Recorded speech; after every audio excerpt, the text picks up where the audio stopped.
Saya ingat tahun lalu ketika saya akan masuk ke dalam tuntutan itu untuk mengerjakan tugas akhir itu, saya ingat saya mengalami yang namanya kekhawatiran, ketakutan dalam hendak mau mengerjakan tugas akhir saya. Nah, salah satu alasan saya khawatir yaitu perpustakaannya dikit bukunya. Sedangkan tugas akhir saya harus gunakan banyak buku. Banyak buku. Dan rata-rata buku yang harus saya gunakan tidak ada di perpustakaan. Nah, tidak ada di perpustakaan. Lalu dosen saya menjumpai saya dan berkata sama saya, "Jangan khawatir," katanya, "jangan khawatir.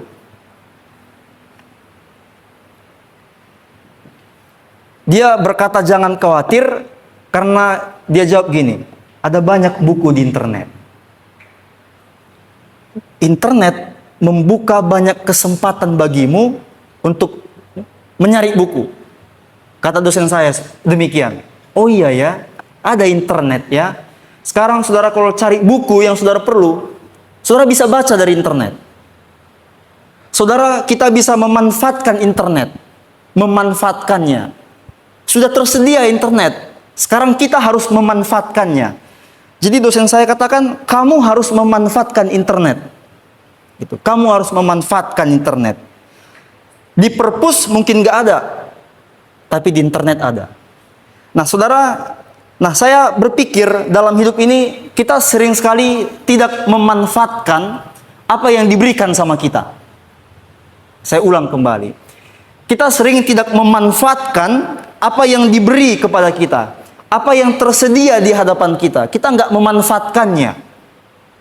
Saya yakin kalau dosen saya bilang ada internet, kalau dia nggak bilang kayak gitu, nggak selesai tugas akhir saya. Nah, kita dalam hidup ini sama. Jarang kita mau memanfaatkan apa yang tersedia di hadapan kita. Banyak anak-anak Tuhan, khususnya pemuda, bertindak sama di hadapan Allah. Di mana kita mungkin tidak menikmati kuasa Allah. Ya. Kita tidak memanfaatkan kuasa Allah. Allah berkuasa dan kita jarang memanfaatkannya. Saya yakin kalau saudara punya kenalan polisi, akan saudara manfaatkan itu. Salah satunya untuk ngurus SIM, karena dia punya kuasa. Dan kita jarang sekali memanfaatkan dalam bahasa positif ya, memanfaatkan kuasa Tuhan. Ya. Nah, adalah sebuah kerugian kalau saya dan saudara tidak memanfaatkan kuasa itu. Judul firman Tuhan hari ini, menikmati kuasa Allah. Saudara mari buka Alkitab saudara di dalam Kejadian 48 ayat 1 sampai yang ke-7. Sesudah Yusuf menguasai tanah Mesir, disuruhnyalah bapaknya datang ke tanah Mesir. Mungkin kata-katanya seperti ini, "Pak, aku dah jadi penguasa di Mesir. Daripada bapak mati kelaparan di tanah Kanaan, mari ke Mesir saja." Akhirnya Yakub beserta seluruh saudara-saudara Yusuf, ada berapa saudara Yusuf? Yusuf punya saudara 11 ya. Dan seluruh saudara-saudara Yusuf datang ke Mesir. Singkat cerita, Yakub akhirnya semakin tua. Akhirnya semakin tua, makin tua. Dan di pasal 48 Yakub mendekati hari kematiannya. Ya, saudara. Nah, mengetahui hal itu, Yusuf datang menjumpai Yakub dan membawa kedua anaknya. Siapa tadi kedua anaknya namanya? Manasye dan Efraim, ya. Yang masih berumur 17 sampai 20 tahun. Mungkin sebaya sama siapa yang masih 17? Coba angkat tangan yang masih 17. Nah, sebaya sama Ica, sebaya sama Dedi. Masih muda, Efraim dan Manasye. Diajak Yusuf untuk memperoleh berkat dari Yakub yang sebentar lagi akan dipanggil Tuhan. Ayo nak, kita jumpai opungmu supaya kau dapat warisan. Kira-kira gitu. Yang mereka datangi Yakub, saudara. Nah, ketika Yakub melihat Yusuf dan kedua anaknya datang, Kata-kata pertama yang disampaikan kepada Yusuf oleh Yakub, coba kita lihat ayat yang ketiga. Saya baca, Yakub berkata kepada Yusuf. Katanya seperti ini kata-kata pertama. Allah yang, coba sama-sama bilang, Allah yang Maha Kuasa. 1, 2, 3. Kurang kuat dan nggak sama. 1, 2, 3. Ya, Allah yang Maha Kuasa. Bayangkan saudara, dia udah umur 130 lewat. Lalu ketika jumpa Yusuf, kata-kata yang pertama dia ucapkan, Allah yang Maha Kuasa. Dari banyak kosakata yang Yakub tahu, kata-kata yang pertama dia ucapkan di umurnya yang 100 tahun ke atas, Allah yang Maha Kuasa. Allah yang Maha Kuasa. Nah, saudara, dalam bahasa Indonesia ada dua kata untuk pribadi yang tertinggi itu. Pertama Allah, kedua apa? Tuhan. Atau ada kata-kata yang lain? Allah, Tuhan. Itu untuk pribadi yang paling tertinggi. Ada yang tahu kata-kata yang lain dalam bahasa Indonesia? Dalam bahasa Ibrani ada banyak. Pertama ada Elohim, ada El Shaddai, ada Yehwa, ada Adonai, ada banyak kata-kata untuk pribadi paling tinggi. Ada banyak kata-katanya. Nah, dari sekian banyak kata-kata tadi, yang diucapkan oleh Yakub adalah El Shaddai. Jadi bahasa Ibrani dari Allah yang Maha Kuasa adalah El Shaddai. Ada banyak kata-kata Allah, lebih dari 10. Tapi Yakub katakan El Shaddai. Enggak dia bilang Elohim, enggak dia bilang Yahweh, enggak dia bilang Adonai, dia bilang El Shaddai. Allah yang Maha Kuasa. Nah, bukan tanpa tujuan saudara kalau Yakub ngomong Allah yang Maha Kuasa. Pertama, Yakub punya banyak pengalaman dengan Tuhan. Satu pengalamannya yang mungkin saudara tahu atau sudah lupa, Yakub di tanah orang dia jadi banteng. Lagu apa itu? Anak Medan ya. Di tanah orang Yakub jadi banteng. Di tanah orang Yakub lebih diberkati daripada orang yang lahir di situ, orang yang besar di situ. Yakub lebih diberkati daripada orang yang tinggal di situ. Itu alasan yang pertama. Makanya disebut Allah Maha Kuasa. Di tanah orang dijadikannya kubanteng. Itu bahasanya. Lalu yang kedua, bukan tanpa tujuan Yakub menggunakan kata Allah yang Maha Kuasa atau El Shaddai. Nah, Yakub melihat di situ ada dua orang anak muda yang masih umur 17 sampai 20 tahun, sama seperti kita. Ada dua orang anak muda di situ. Dan anak muda itu harus dengar kalau Allah Maha Kuasa. Itu tujuan Yakub. Agar saya dan saudara tahu Allah itu Maha Kuasa. Bilang sama samping kirinya, Allah Maha Kuasa. Allah Maha Kuasa. Nah, untuk menikmati kuasa itu, kita perlu memperhatikan tiga hal dari firman Tuhan hari ini, saudara. Ya, atau 3 kualifikasi pemuda yang akan menikmati kuasa Allah. Sama seperti tadi internet. Internet sudah ada. Sekarang pertanyaannya, kita mau memanfaatkannya nggak? Kuasa Allah tadi udah ada. Pertanyaannya, kalian mau memanfaatkannya atau enggak? Tentu dalam konteks yang positif ya. Nah, mari kita lihat ayat yang pertama sampai ayat yang kedua, saudara. Ya. Ada di depan, saya bacakan. Sesudah itu Yusuf diberitahu ayahmu sakit. Lalu dibawanya kedua anaknya Manasye dan Efraim. Ketika diberitahukan kepada Yakub, anakmu Yusuf telah datang kepadamu, Israel pun mengerahkan segenap tenaganya dan duduk di tempat tidurnya. Pertama itu tidak terikat. Tidak terikat dengan harta dunia, saudara. Tidak terikat. Di awal tadi saya sudah singgung. Yusuf datang menjumpai Yakub untuk diberkati kedua anaknya. Itu tujuan Yusuf. agar anaknya diberkati. Itu tujuan Yusuf, saudara. Nah, berkat dalam Alkitab, saudara perlu ingat ini, berkat dalam Alkitab itu selalu merujuk kepada masa depan. Jadi seandainya Manasye dan Efraim diberkati hari ini, itu untuk kepentingan masa depannya. Agar di hari depan dia jadi orang berhasil atau dan sebagainya lah. Pokoknya untuk masa depan.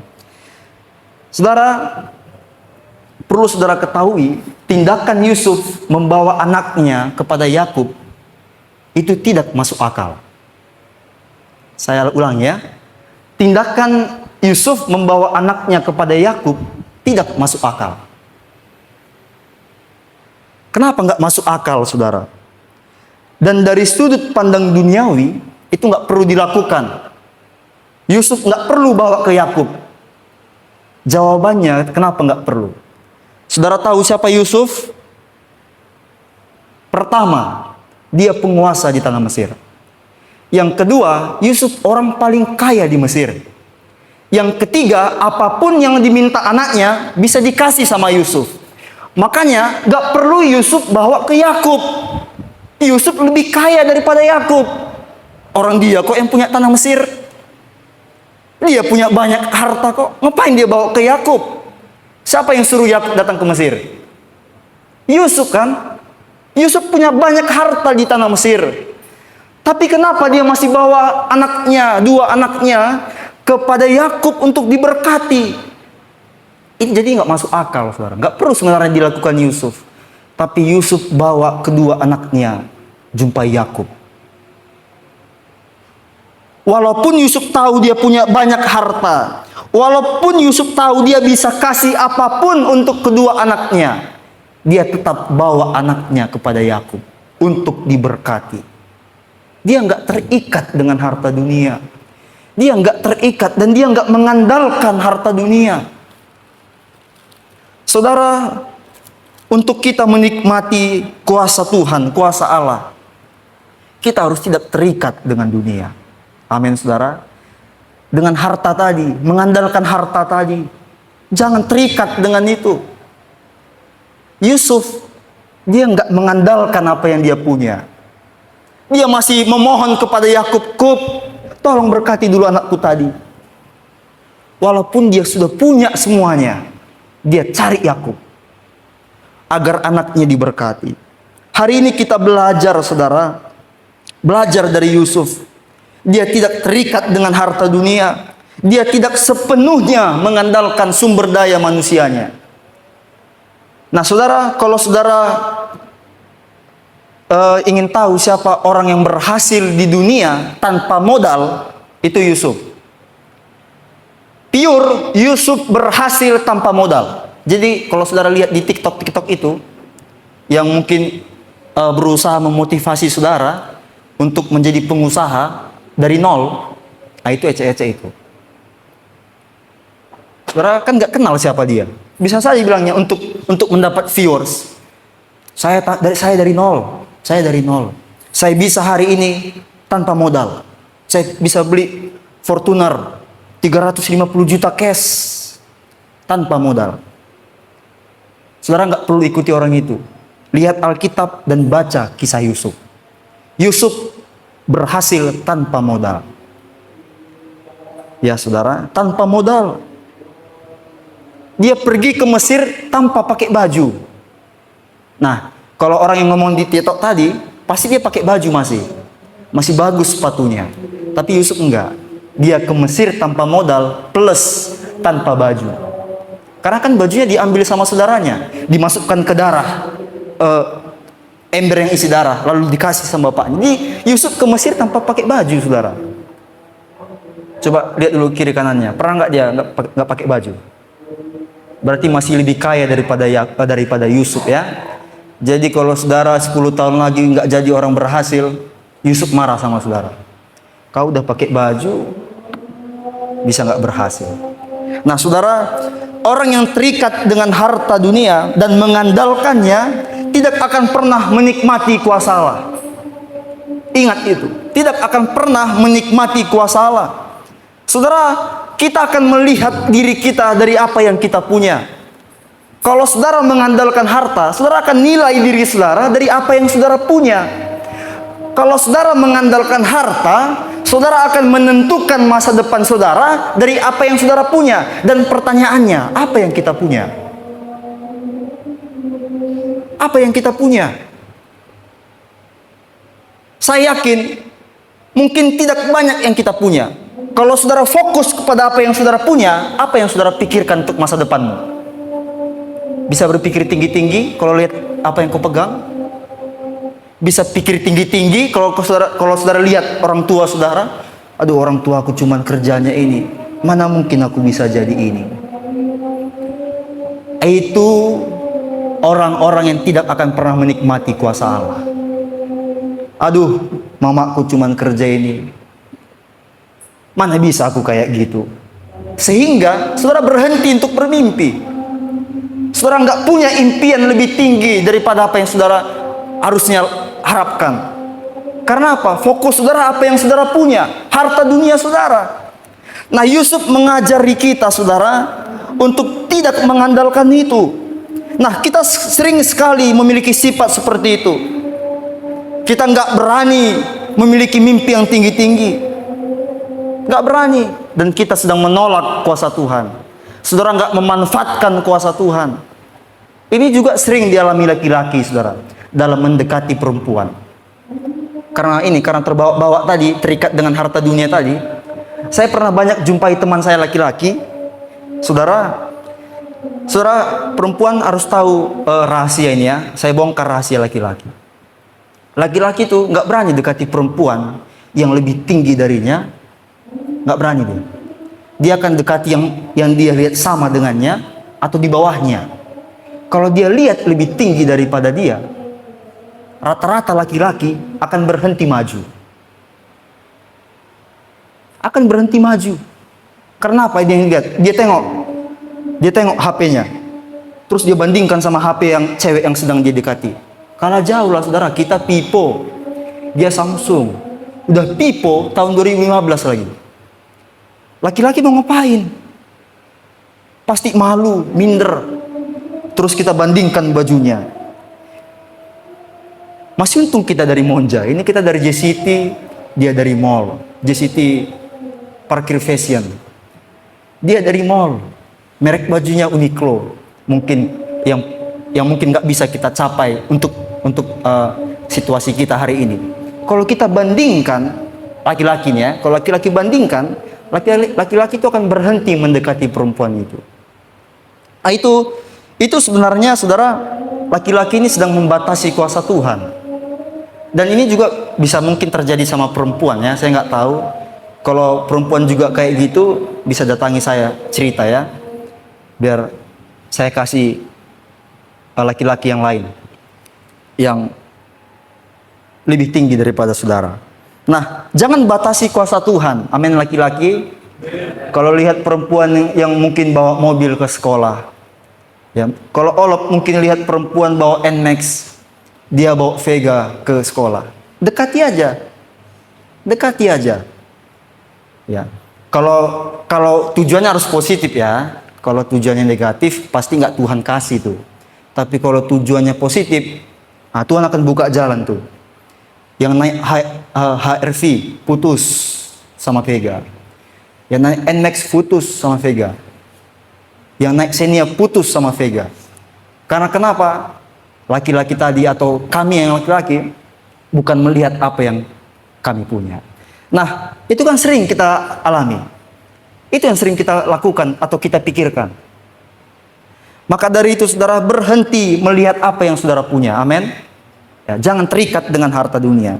Nah, Yusuf ingin agar anaknya diberkati oleh Yakub. Karena Yusuf tahu keberhasilan anaknya di masa depan ditentukan oleh Tuhan dan bukan kekayaannya. Sehingga dia minta tolong ke Yakub, berkati dulu anakku tadi ya. Aku memang punya harta, tapi tolong harta itu nggak akan membuat dia berhasil tanpa berkat dari Tuhan. Nah, saudara, itu yang pertama. Dan yang kedua, ya, dukungan pemimpin rohani. Ini kualifikasi yang kedua, anak muda yang akan menikmati kuasa Tuhan. Karena satu ayat, mari kita baca sama-sama. 1, 2, 3. Sekarang kedua anakmu yang lahir bagimu di tanah Mesir, sebelum aku datang kepadamu di Mesir, adalah milikku. Efraim dan Manasye akan menjadi milikku, sama seperti Ruben dan Simeon. Ya, dukungan pemimpin rohani. Pada ayat 3 sampai 4, saudara, kita diberitahu bahwa Yakub adalah seorang pribadi yang dekat dengan Tuhan. Yakub punya pengalaman dengan Tuhan. Yakub punya banyak cerita dengan Tuhan. Dan sekarang itu disebut dengan pemimpin rohani. Itulah adalah Yakub, saudara. Dan pada ayat 5 sampai 6, ya, ini ayat 5. Atas dasar ayat 3 sampai 4, Yakub katakan kepada Yusuf, "Sub, anakmu Efraim dan Manasye setara dengan Ruben dan Simeon. Sub, anakmu kuangkat ya, setara dengan Ruben dan Simeon." Efraim dan Manasye diangkat oleh Yakub menjadi anaknya. Saudara, Yakub itu anaknya itu nggak ada Efraim dan Manasye. Ini anaknya. Ruben, Simeon, lalu yang ketiga sampai 10 nanti saudara baca. Ini nanti akan masuk ke bumi Evia, saudara cari sendiri 12 anak Yakub. Lalu yang ke-11 itu Yusuf. Tadi Yakub bilang apa? Sub, kedua anakmu aku buat setara dengan Ruben dan ini anak Yusuf. Dan sekarang saudara, kedua anak ini setara dengan Ruben dan Simeon. Jadi di Israel nggak ada namanya suku Yusuf. Yang ada suku Manasye dan suku Efraim. Nggak ada suku Yusuf. Karena kenapa? Karena Yakub mengangkat kedua ini, anak ini setara dengan Ruben dan Simeon. Mereka setara dengan Ruben dan Simeon. Nah, saudara perlu ketahui, kalau Efraim dan Manasye setara dengan Ruben dan Simeon, maka berkat yang Tuhan kasih ke Yakub akan Yakub kasih ke Manasye dan Efraim. Jadi Manasye dan Efraim dapat dua berkat atau dua warisan. Satu warisan dari Yusuf karena mereka adalah anak Yusuf. Tapi karena Yakub sudah mengangkatnya, Yakub pemimpin rohani itu mendukungnya, maka dia setara dengan dengan Ruben dan Simeon. Dan dia dapat dua warisan. Coba lihat dulu kiri kanannya. Mau dapat dua kawan? Tanya dulu.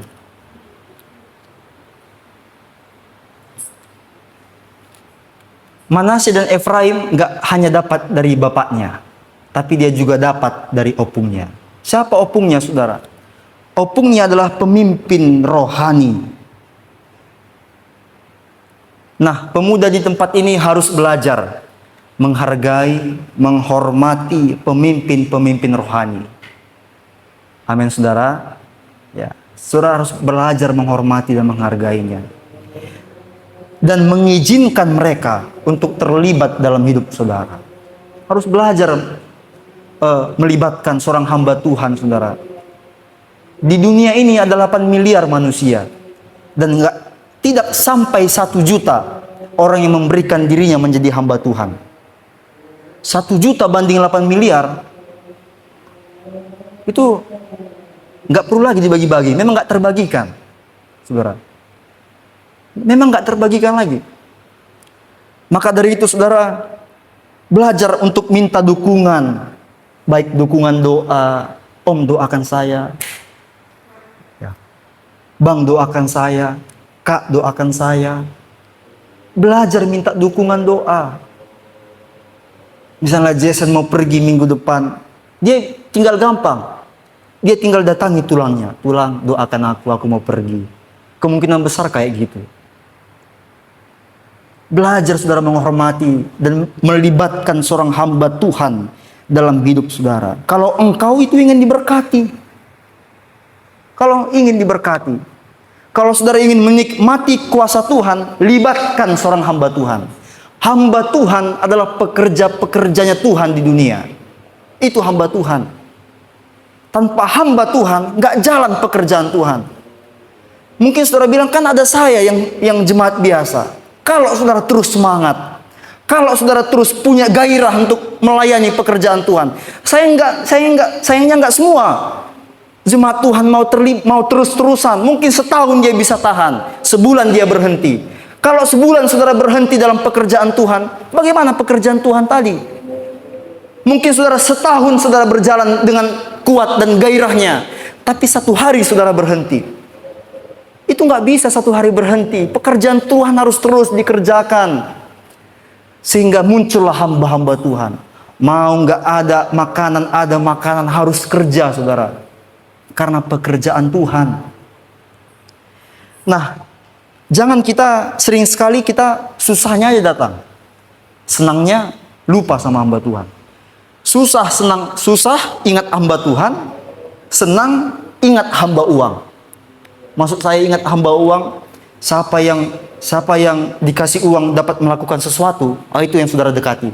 Saudara kasih uang supaya dia bisa melakukan sesuatu untuk saudara. Tapi sering sekali kita melupakan pemimpin-pemimpin rohani, saudara. Kalau engkau ingin menikmati kuasa Tuhan, kalau engkau ingin melihat kuasa Tuhan dalam keluargamu, dalam studimu, dalam pekerjaanmu, engkau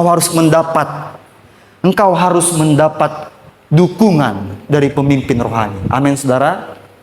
Amin. Saudara, ada satu kisah di dalam kisah para rasul, dan itu Petrus. Petrus itu adalah hamba Tuhan.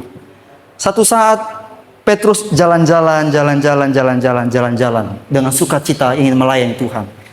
Nyampe di simpang, anggaplah simpang ya. Petrus jumpa sama orang lumpuh, nggak bisa jalan. Orang lumpuh ini, dia hanya ingin makan, saudara. Nggak terpikirkannya lagi untuk sembuh. Udah bertahun-tahun dia berdiri di simpang itu, nggak ada satupun yang dapat menyembuhkannya. Lalu dia jumpa dengan Petrus. Dia nggak minta lagi disembuhkan. Dia bilang, Petrus, mungkin Om Petrus kasihani aku. Mungkin dia lapar, dia pingin makan. Terus Petrus bilang, apapun nggak ada sama aku. Emas aku nggak punya, perak aku nggak punya, tapi aku punya satu nama. Lalu Petrus doakan orang lumpuh tadi. Orang lumpuh tadi jalan, saudara. Petrus bukan Yesus. Petrus bukan orang lumpuh tadi. Dia lihat Petrus hanya seperti orang biasa. Tapi Petrus doakan orang lumpuh tadi. Orang lumpuh tadi jalan. Mungkin saudara nggak semua hamba Tuhan dapat bertahan dalam proses di pekerjaan Tuhan. Tapi kalau saudara lihat seorang pemimpin rohani yang kau kenal, dia benar-benar melayani Tuhan, dia benar-benar hidup hanya dari pelayanan. Kalau saudara diberkati, belajar memberkati. Kalau saudara diangkat oleh Tuhan, belajar angkat juga pemimpin rohani ini. Kalau saudara mendapat banyak dukungan dari orang lain, dukung juga pemimpin rohanimu. Dengan itulah engkau akan mendapat dukungan dari seorang pemimpin rohani. Kenapa? Kan diingat, kemarin Daniel ngasih aku ini. Pasti diingat. Itulah tugas hamba Tuhan. Maka dari itu, jadilah pemuda-pemudi yang harus dapat dukungan dari pemimpin rohani. Amin, saudara. Amin. Ya. Harus dapat dukungan. Kalau saudara nanti wisuda, undang pendetamu, ayo datang, aku wisuda. Jangan pas susah aja datang. Ya.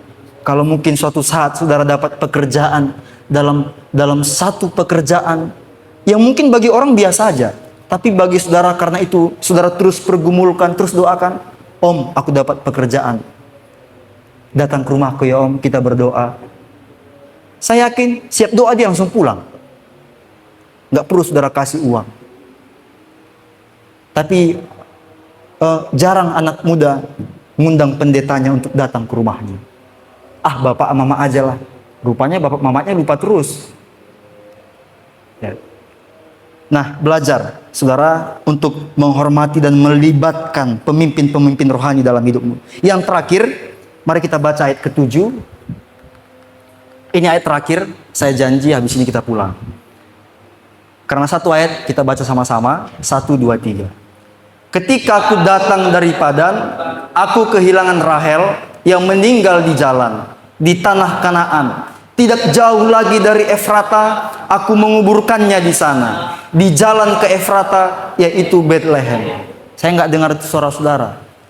Lebih kuat bacanya. 1, 2, 3.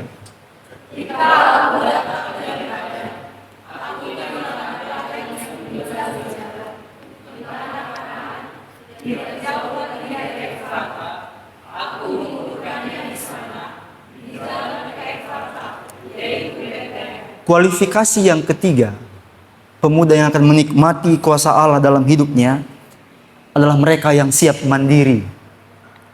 Mereka yang siap mandiri, bukan mandi sendiri, tapi hidup mandiri. Saudara, dalam perjalanan Yakub bersama Tuhan, ada banyak waktu yang Yakub berikan sama Tuhan. Dia jalan, Tuhan suruh ke sini Kub, ke situ dia. Ke sini Kub, ke situ dia. Lalu di tengah-tengah perjalanan, ketika Tuhan menyuruh Yakub ke satu tempat, Rahel mati. Rahel meninggal dunia. Rahel meninggal dunia, saudara. Ayat 7 ini adalah sebuah ingatan Yakub. Ingatan Yakub akan Rahel yang dulu sudah lama mati. Sudah lama meninggal dunia. Dia ingat Rahel. Di umurnya atau di akhir hidupnya, yang dia ingat Rahel. Dia ingat Rahel. Nah, saudara, kalau saudara nanti dikasih pertanyaan, apa kehilangan terberat yang dialami oleh Yakub? Rahel pergi meninggalkannya selama-lamanya. Oh, dramatis ya. Intinya Rahel pergi. Dia itu kehilangan terberatnya oleh Yakub. Kenapa bisa kehilangan terberat? Tahu siapa Rahel ya, saudara? Istri Yakub. Saudara tahu berapa lama Yakub dapatkan Rahel? 14 tahun. Dia kerja tanpa digaji untuk dapat Rahel. Tanpa digaji dia kerja 14 tahun. Saya yakin laki-laki di sini 1 tahun nggak dapat kepastian dari perempuan, pasti pergi cari yang lain. Tapi Yakub enggak. 14 tahun dia tunggu Rahel. Nggak dapat gaji, nggak apapun dapatnya, dia tunggu Rahel. Itu Rahel. Bayangkan betapa cintanya dia sama Rahel. Itu Rahel, saudara. Dan itulah kehilangan terberatnya. Yakub terus berjalan bersama Tuhan. Walaupun Rahel berhenti di tengah jalan. Saya ulang. Yakub terus berjalan sama Tuhan. Walaupun Rahel berhenti di tengah jalan. Kita belajar, saudara, dari hal ini saya dapat kesimpulan. Untuk menikmati kuasa Allah, kita tidak diizinkan bergantung terlalu lama sama orang lain. Saya ulang. Untuk menikmati kuasa Allah, kita tidak diizinkan bergantung terlalu lama sama orang lain. Saudara harus siap mandiri. Kenapa harus siap mandiri? Kita semua punya tujuan kita masing-masing. Betul? Orang tua saudara punya tujuannya masing-masing. Saudara juga nanti umur 18 tahun punya tujuan masing-masing. Punya tujuan masing-masing. Di usia 17 tahun, saudara, Yusuf itu sudah merantau ke Mesir. Dia tinggalkan orang tuanya, dia tinggalkan saudaranya, dia tinggalkan daerahnya, dan dia pergi ke Mesir. Itu pun karena paksaan, karena dia dijual. Dia tinggalkan Mesir. Dan saya yakin kalau Yusuf tak pernah ke Mesir, dia tak pernah diberkati dan dia tak pernah jadi orang yang paling berhasil di Mesir. Kalau saja Yusuf nggak berani untuk ke Mesir, dia nggak akan pernah jadi penguasa. Paham, saudara? Dia nggak akan pernah jadi penguasa di Mesir. Akhirnya Yusuf pergi sendiri. Dia ke Mesir dan dalam waktu yang singkat, mungkin bagi Yusuf singkat, 30 kurang 17 berapa? 13 ya. 13 tahun dia di Mesir, umur 30 dia jadi orang berhasil. Saya yakin kalau dia nggak berani pergi sendiri, kalau dia takut, kalau dia ingin pulang ke rumahnya, dia nggak akan pernah jadi pemimpin umur 30 tahun. Oleh karena itu, saudara, pemuda harus siap jauh dari orang tuanya. Amin. Harus siap jauh dari orang tuanya. Bukan jauh, ada dua jauh. Satu jauh sementara, dua jauh ketika Tuhan panggil dia. Harus siap saudara jauh. Saudara punya tujuan masing-masing. Ya, baik perempuan, jangan takut jauh dari orang tua. Perempuan yang takut jauh dari orang tua, jangan-jangan nanti nggak jadi orang berhasil. Yang harusnya Tuhan suruh saudara ke sana, tapi hidup mandiri ya, kata Tuhan. Aduh nggak mau Tuhan, aku takut. Ayo ke sana, dipaksa Tuhan. Dipaksa Tuhan, nggak mau Tuhan, aku takut. Ya, ayo ke sana, nggak mau Tuhan, aku takut. Oke, kau takut. Udah, selesai cerita hidup saudara. Harus berani mandiri. Pemuda juga harus siap hidup tanpa didukung oleh teman-temannya. Amin. Harus siap hidup tanpa didukung oleh teman-temannya. Kalau nggak ada yang dukung saudara, maju terus. Sama seperti Yusuf, nggak ada yang dukung dia. Nggak ada yang dukung dia. Di rumah Potifar, seluruh hamba-hamba Potifar ingin menjatuhkannya. Nggak ada yang dukung dia. Tapi dalam kemandiriannya, dia menikmati kuasa Allah. Dia menikmati kuasa Allah. Nah saudara, jangan karena nggak ada yang dukung saudara jadi berhenti untuk maju. Lalu jangan karena nggak ada teman saudara, saudara berhenti untuk beribadah. Nggak ada teman saudara di gereja ini, saudara pergi dan nggak mau lagi melayani. Padahal seandainya kalau saudara jadi orang mandiri, datang ke gereja GPD Kasih Bapa setiap Sabtu Minggu terus dengan tekun, jangan-jangan dari sini Tuhan kasih orang yang akan buat saudara berhasil. Saya sudah kasih tahu kepada pemuda sepertinya 2 hari yang lalu, hari Jumat. Iya, Jumat pagi subuh saya kasih tahu kepada pemuda. Saya tutup dengan cerita ini saudara. Saya sedang pemain musik. Saya kasih tahu kepada pemuda waktu itu, kalau nggak salah 2 orang. Saya cerita gini. Waktu saya praktek saudara, saya punya seorang teman. Lalu saudara tahu, mungkin kalau saya memikirkan abang itu, saya panggil abang, saya nggak tahan juga memikirkannya. Dia praktek, pas dia praktek saudara, Tuhan panggil dua-dua orang tuanya di tahun yang sama. Dia anak laki-laki dan 4 adiknya perempuan. Dan 2 tahun dia melayani menjadi pengerja di GPDI Sahabat Allah di Jakarta. Ini berkaitan dengan mandiri ya. Dia kehilangan 2 orang tuanya dalam 1 tahun. Lalu beberapa bulan kemudian, kalau saja itu di tahun kedua dia melayani ya. Kalau saja di tahun pertama dia pergi kembali ke rumahnya. Ya, dia pergi kembali ke rumahnya. Dia nggak akan ketemu dengan seorang jemaat Tuhan di sana yang akan memberikan dia pekerjaan. Apalagi tahun itu, ini 2 orang tuanya meninggal tahun sama, dan tahun itu COVID. Siapa orang bisa dapat kerja yang bagus di COVID? Saya tidak bisa bayangkan betapa pedihnya hatinya, saudara. Tapi di tahun yang kedua itu, dia pas kehilangan kedua orang tuanya, ada 1 jemaat yang datangi dia. Aku mau kasih kau pekerjaan. Dan dia sangat bersuka cita, karena setelah tahun itu dia akan pulang ke Medan ngurus 4 adiknya perempuan. Dia akan pulang ke Medan. Dan sebelum dia pulang, dia menikmati kuasa Tuhan. Ada 1 orang yang beri dia jawaban, ini pekerjaan. Dan gajinya itu bukan 2.500.000, hampir 5 juta. Dan kerjanya hanya duduk menghitung uang saudara. Jadi kasir. Nah, saya ingin saudara ketahuilah ya, kalau saudara punya satu tempat di mana saudara Tuhan tempatkan untuk beribadah di situ, melayani, terus di situ. Kalaupun mungkin perlahan-lahan temanmu pergi karena merantau, temanmu pergi ke sana, terus di situ. Ya. Karena kenapa? Sama seperti kasus saudara abang saya tadi. Akhirnya ada Tuhan kasih jawaban samanya dari pelayanan itu.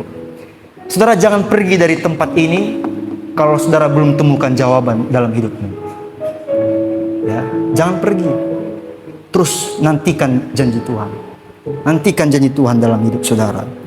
Nah, kita tidak akan menikmati Tuhan, kuasa Tuhan kalau kita apa-apa harus ditemani, apa-apa harus ditemani, apa-apa harus ada dia, harus ada dia. Tuhan mampu mengerjakan sesuatu dalam hidup kita tanpa orang lain. Amin saudara. Nah, tapi kalau didukung orang lain pun bagus, ya. Jangan saudara nggak didukung karena saudara salah, ya. Ya. Kalau bisa saudara nggak didukung karena saudara benar. Saudara nggak mencuri, kau nggak mau mencuri, ku jauhilah kau. Nah itu kan benar. Di situ akan saudara lihat dan nikmati kuasa Tuhan. Kita tutup Alkitab kita